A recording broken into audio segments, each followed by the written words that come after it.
Oke, balik lagi bareng gue Fedi Sumantri dari Coworking Project. Masih di Bincang Dadakan Hanet Keneh Bisa. Bincang Dadakan kali ini edisi spesial bersama profil-profil Akademi Teknik Arsitektur YKPN Yogyakarta Angkatan 98. Sekarang kita sudah berada bersama Mas Haris, seorang arsitek yang akan menjadi narasumber kita malam ini. Iya, Mas Haris sekarang sedang dalam lagi ngegarap apa? Mungkin dari situ dulu jawabnya. Nama saya Haris Setiawan, saya arsitek di sebuah perusahaan internasional dalam bidang kontraktor, yaitu dari Belanda, BAM Dekorian atau disebut juga kalau di sana BAM Internasional. Jadi saya di sini sebagai BIM Engineer. BIM Engineer itu artinya adalah BIM-nya itu Building Information Modeling.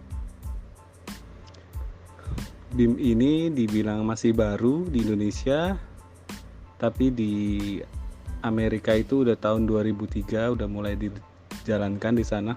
Tapi di Indonesia masih baru, mungkin belum banyak yang tahu tentang BIM itu. Jadi BIM itu adalah suatu sekelas apa ya? Sebuah sistem manajemen, metode atau runutan pengerjaan suatu proyek yang diterapkan berdasarkan informasi terkait keseluruhan aspek bangunan yang dapat diproyeksikan dengan 3 dimensi, yaitu tujuannya adalah untuk koordinasi antara subdisiplin dari arsitek, struktur, dan MEP. Jadi intinya adalah 3 dimensi. Situ menurut saya. Penerapan BIM di kantor saya atau di kantor PT BAM Dekoriat ini sebagai awalnya dasarnya itu sebagai untuk tender. Jadi kelengkapan tender, semua dokumen tender diselipkan atau dilengkapi dengan 3 dimensi. 3 dimensi itu fungsinya untuk koordinasi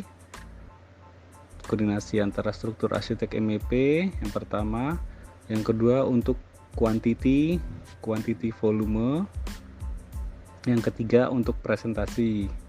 Satu lagi, presentasi itu dibagi menjadi presentasi arsitektural secara keseluruhan bangunan atau desain.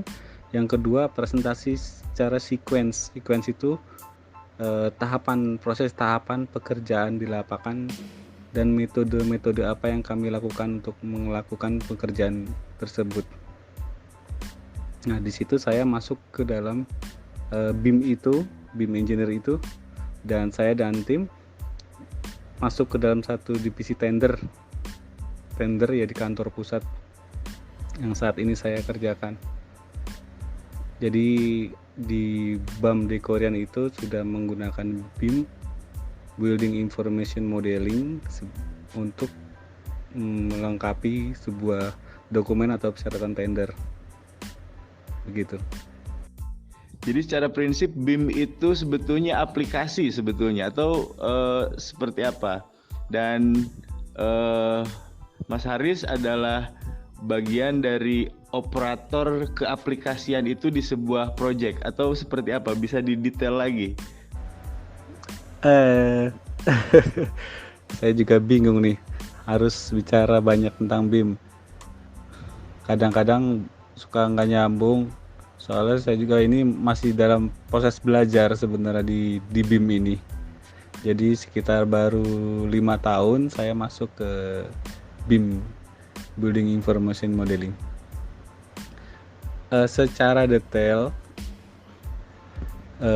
di situ BIM itu sebenarnya sebuah sistem ya. Dari tadi saya pernah bicara tadi sebuah sistem. Nah, sistem itu kan perlu dijalankan. Jadi dijalankan menggunakan aplikasi yang kita gunakan di kantor untuk pembuatan proses modeling dari gambar-gambar for construction itu dari konsultan Jadi kita sebagai kontraktor membuatkan 3 dimensi untuk koordinasi. Nah, saya beserta tim masuk untuk pembuatan modeling.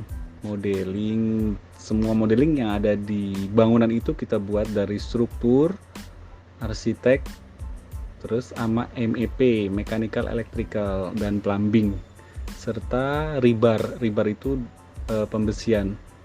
Itu kami lakukan di proyek kami di IKEA 2 di Jakarta Garden City Cakung. Itu kita satu proyek itu kita full pakai BIM, dari struktur, arsitek, MEP, dan sampai ke gambar kerjanya. Nah, BIM itu dimulai dari tender sampai ke kita keluar quantity, sampai keluar sequence untuk metode-metodenya berupa animasi. Dari 3 dimensi kita buatkan animasi untuk presentasi. Setelah kita dapat proyeknya, kita masuk BIM itu dibawa lagi ke proyek untuk koordinasi. Jadi modeling kita itu akan dipakai terus, yang udah kita buat untuk di awal tender kita pakai untuk ke koordinasi di proyek. Proyek berjalan sambil proses kelengkapan lainnya di 3 dimensi itu dimunculkan, semuanya lebih detail dibandingkan di awal di proses tender 3 dimensinya. Jadi di sana baru kita benar-benar bermain dengan solusi-solusi, dengan koordinasi bersama subkontraktor, ada kendala-kendala apa, permasalahan, clash detection, pokoknya yang berhubungan dengan jalannya proyek kita selesaikan dengan 3 dimensi. Nah, kita kembali lagi ke awal tadi, apa aja yang kita gunakan. Yang pertama adalah kita menggunakan aplikasi Revit 2019. Kemudian untuk koordinasi clash detection kita menggunakan program namanya Navisworks 2019. Selanjutnya kita untuk sequence menggunakan Syncro. Terus selanjutnya untuk koordinasi antara subdisiplin kita menggunakan BIM 360. Nah, di situ ada sekitar 4 program itu yang melengkapi semua unsur-unsur proses sebuah sistem BIM itu berjalan. BIM itu dasar awalnya itu untuk kontraktor berjalan itu diawali oleh proses tender awalnya. Tapi selanjutnya apabila proyek itu kita dapatkan, kita masuk ke proses konstruksi. Nah, di proses konstruksi ini adalah BIM yang sangat bekerja keras, benar-benar lebih bekerja keras dibanding yang di proses tender tadi, karena di sinilah proses konstruksi adalah realnya pekerjaan itu dilaksanakan. Nah, di situ timnya akan sangat sibuk untuk dari pembuatan modeling, kelengkapan modeling, pencarian clash detection. Clash detection itu contohnya adalah misalnya antara fasad bangunan dengan pipa plumbing air hujan yang saling bertabrakan, contohnya seperti itu. Nah, di situ BIM yang berperan penting dalam mencari kesalahan-kesalahan dari desain-desain konsultan dan menyelesaikannya sampai semua solusi dapat, semua bisa dilakukan di lapangan dan pekerjaan di lapangan selesai. Seperti itu, Pak Pedi. Luar biasa. Lalu masuk ke profil Mas Hari sendiri, mungkin sambil memorabilia masa-masa kuliah, mungkin Mas Haris bisa cerita alur perjalanan Mas Haris terjun ke dunia kearsitekan ini itu diawali dari mana? Untuk profil saya masuk ke arsitek itu awalnya emang saya dari kecil itu suka gambar, dari TK gambar, SD gambar, SMP gambar, terus tiba-tiba nggak sengaja di STM itu saya masuk ke mesin nggak dapat karena name-nya jelek, ke listrik nggak dapat karena name-nya nggak nyampe, Akhirnya terakhir bangunan. Ya ternyata disitulah jalan takdir saya. Saya mulai senang ke gambar bangunan itu di STM itu, dimana udah masuk ke gambar bangunan selama 1 tahun 2 tahun ya di bangunan gedung. Terus lanjutkan dengan kuliah di Yogyakarta, dikenalin nama kakak, ada kuliah D3 yaitu di ATAI KPN, Akademi Teknik Arsitektur YKPN, tahun 98 saya masuk di sana sampai lulus tahun 2001 saya lanjut extension ke UGM 2001 sampai 2003 lulus dari extension UGM, dapat gelar S1 dan itu balik ke Jakarta untuk kerja. Mas Haris, terima kasih telah berkesempatan menjadi narasumber interview ini di Bincang Dadakan bareng gua Fedi Sumantri dari Coworking Project.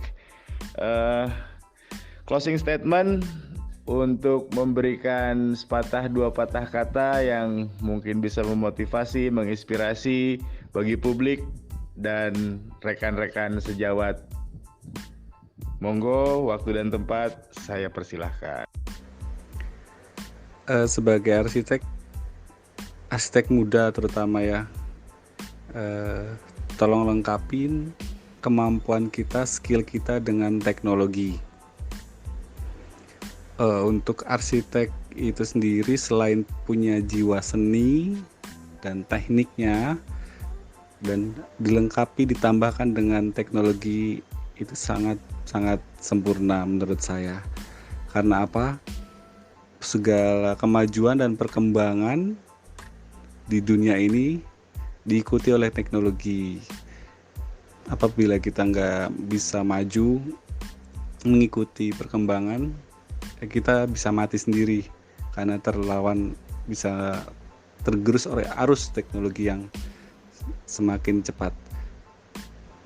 Teknologi di arsitek yang menurut saya lagi booming sekarang itu adalah BIM, Building Information Modeling.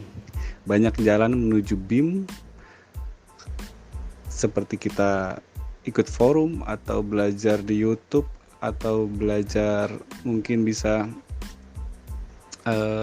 kursus-kursus, itu seminar-seminar bisa diikuti karena perkembangan BIM di Indonesia sedang berkembang pesat seperti negara-negara di Eropa, Amerika yang sudah full menggunakan BIM. Oke, gitu aja menurut saya. Selamat mencoba BIM, Building Information Modeling. Baik, Mas Haris, terima kasih. Sampai jumpa di lain kesempatan dan salam sehat selalu.